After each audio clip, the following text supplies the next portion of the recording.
In the land of Stonehenge, a mystery refuses to die.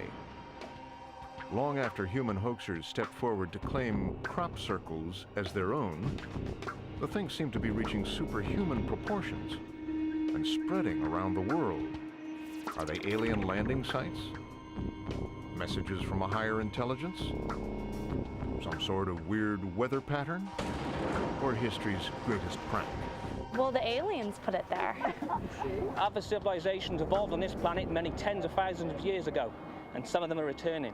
There's nothing, it's just flattened crop, that's all it is. Flattened crop and overactive imaginations. If you were someone in a UFO and you wanted to leave a message, wouldn't you go to the lawn of the White House and make a crop circle? Join a trio of artists creating their own circle and take a hard look at the evidence. Weird orbs of light that seem to accompany crop circles. Strange changes in the plants themselves. And electrical equipment gone haywire as science and the supernatural collide down on the farm.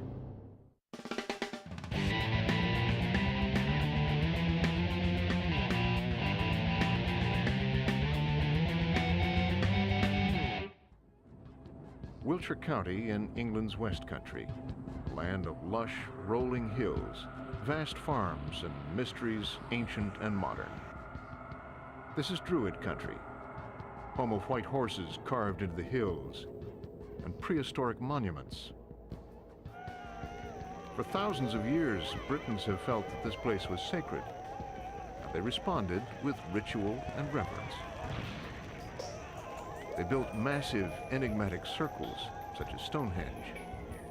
And today, circles are again cropping up in these fields, creating a mystery of epic proportions. In the shadow of an ancient monument called Silbury Hill, farmer David Hughes tends his crops at Galtymore Farm. And Hughes is not a happy camper. It's nonsense. It really is big nonsense. I just can't tell you enough how stupid these people are. I really can't. At eye level, there's little to indicate what might be angering him so much.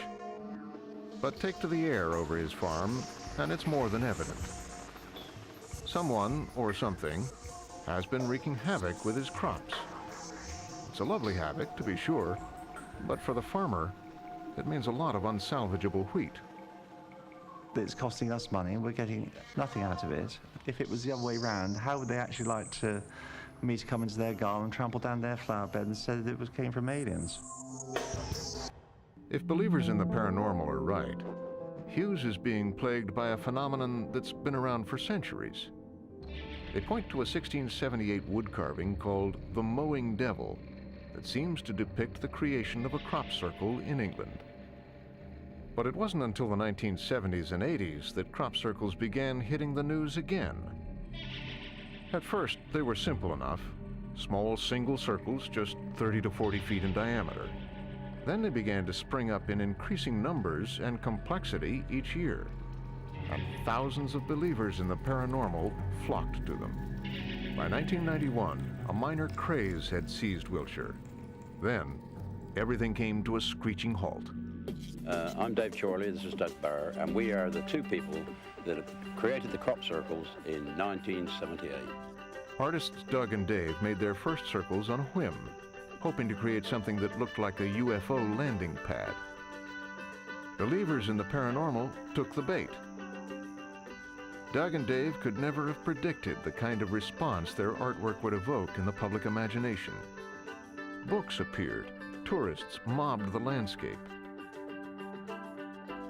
When they went public in 1991, they revealed how easy it was to make circles, even for men in their 60s.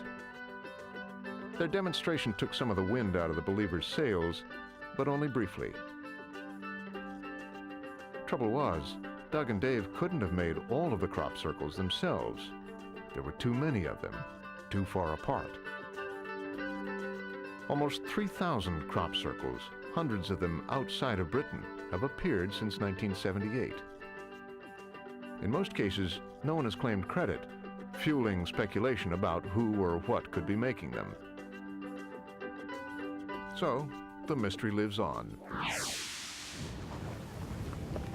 While most people now agree that some crop circles are man-made, they agree on just about nothing else. There are skeptics who know that all crop circles are man-made. People have said, oh, well, two men couldn't have done all. No, of course two men couldn't have done all of them, because other people found out what was happening and said, hey, that's a good stunt. You turn on the television and the radio, you open the books and magazines, it's this great mystery with all these scientists completely baffled. But the emperor has no clothes, there's nothing, it's just fattened crop, that's all it is. Fattened crop and overactive imaginations. Then there are the crop circle makers, who come from many different camps.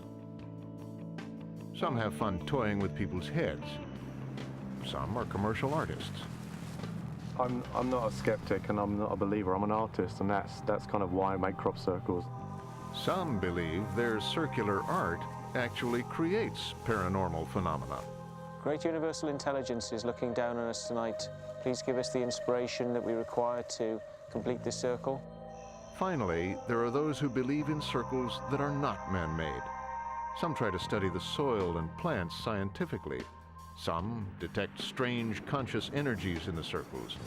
And some see the patterns as signs from UFOs. To many, the evidence couldn't be more obvious.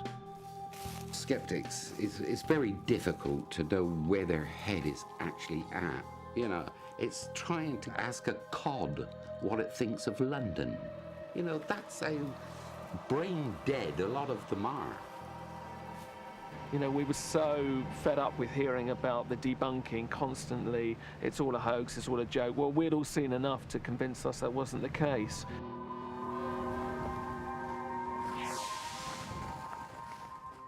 Andy Thomas is a founding member of Southern Circular Research and editor of the website swirlednews.com. He's been researching and writing about crop circles since 1991. Well, I remember the first crop circle I ever saw was just sort of in the distance. There was something that went dong in there, and I just knew that sort of my destiny was somehow being rewritten.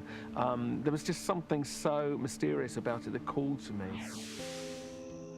Thomas has observed and measured hundreds of crop circles over the years, and he's also been involved in experiments trying to influence their creation. These have convinced him something's out there, and it's eavesdropping on us. One experiment I was involved in back in 1995, we sat up on a hillside. We had a certain shape that we hoped might arrive as a result of this experiment. We meditated, we focused our minds on this shape, imagining it appearing as a crop circle. We then found out that that night, exactly that shape that we had drawn appeared as a crop circle in our local area where we'd done the experiment. Now, nobody knew what we were doing. It was carried out in secrecy. We didn't make it. How did it get there? What were the odds? What was the coincidence of that? There's a lot of evidence that this is an interactive phenomenon, almost as if something's listening in on your shoulder, or we are throwing something out there which is then manifesting in the fields for real.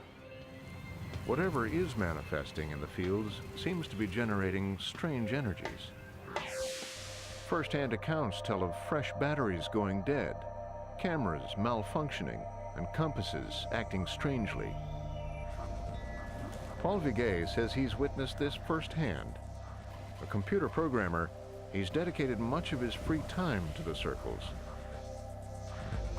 Paul was in a circle near David Hughes' farm one day when he couldn't get his mobile phone to work. I thought, well, that was odd because it was working just now. I went to the edge of the crop circle, literally held the phone at arm's length over the crop, and the meter on the phone went up to full signal strength. Brought it back in the circle and there was no signal. And you almost got tingles down your back thinking, yeah, there's something strange here. What is that strange thing? Paul Viguet will only allude to some sort of energy that science has yet to discover. Andy Thomas feels the presence of some sort of intelligence, though what form it might take, he doesn't specify. But Reg Presley calls it like he sees it. A longtime crop circle follower, he's also the lead singer of the Troggs, a group which hit it big in the 60s with Wild Thing.